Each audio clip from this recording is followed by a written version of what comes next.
ఏపీలో 10వ తరగతి పరీక్షలు నేటి నుంచి జరగనున్నాయి. ఇవాల్టి నుంచి ప్రారంభం కానున్న పరీక్షలు ఏప్రిల్ 1వ తేదీ వరకు జరగనున్నాయి. ఉదయం 9:30 నుంచి మధ్యాహ్నం 12:45 వరకు పరీక్షా సమయం ఉంటుంది.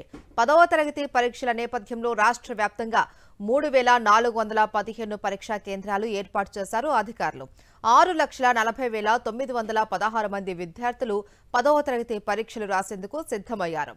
6,22,074 మంది రెగ్యులర్ విధానంలో పరీక్షలు రాస్తుండగా 18,842 మంది ప్రైవేటు విధానంలో పరీక్షలు రాయనున్నారు.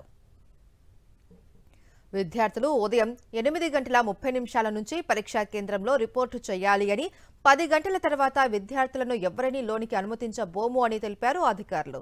పరీక్షల నిర్వహణకు 38,958 మంది ఇన్విజిలేటర్లను నియమించారు. మాల్ ప్రాక్టీస్ అరికట్టేందుకు 156 ఫ్లయింగ్ స్క్వాడ్లను నియమించారు. రాష్ట్ర వ్యాప్తంగా 210 సమస్యాత్మక పరీక్షా కేంద్రాలను గుర్తించారు. ఫోన్, స్మార్ట్ వాచ్, క్యాలిక్యులేటర్లను పరీక్షా హాల్లోకి అనుమతించబోము అని విద్యాశాఖ స్పష్టం చేసింది.